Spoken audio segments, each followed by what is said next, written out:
Jean-Philippe, le seul équipage 100% féminin a été victime de ce qu'on pourrait appeler d'une mésaventure. Oui, une bonne mésaventure. Il est question de l'équipage Femina Océan Challenge. C'est une équipe entièrement féminine. C'est la première équipe de navigatrices depuis la première transat qui avait eu lieu il y a 40 ans, en 1984.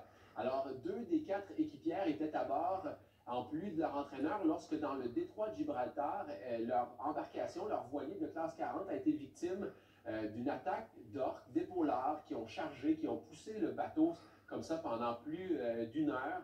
Heureusement, pas de danger pour Solène, pour Gwen et pour Josh, mais c'est une rencontre inattendue qui amène son lot d'incertitudes parce qu'il y aura des réparations, il y aura des travaux à faire au bateau qui a été endommagé. On a perdu un safran qui est une pièce d'équipement qui est nécessaire à la navigation. Alors, il faudra trouver des sous pour le faire et il faudra le faire à temps parce que le départ, c'est pour bientôt. L'équipe doit revenir à Québec à temps pour le mois de juin. On était en fait en train d'arriver vers Gibraltar, donc au sud du Portugal et de l'Espagne. Et notre dernière escale avant ça était à Cascais, on s'était arrêté pendant environ 24 heures. Et c'était donc mer calme, grand soleil.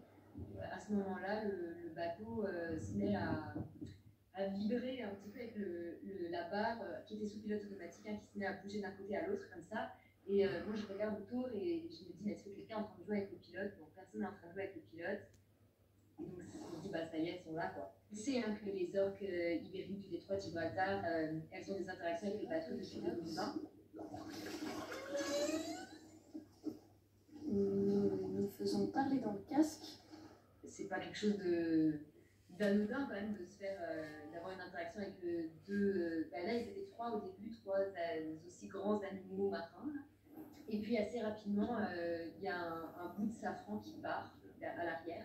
C'était assez impressionnant parce qu'en fait on voit les ailerons, donc les orques sont vraiment à côté du bateau, on voit les ailerons qui sortent de l'eau et on se sent poussé dans tous les sens. Et c'est 1 heure de 360.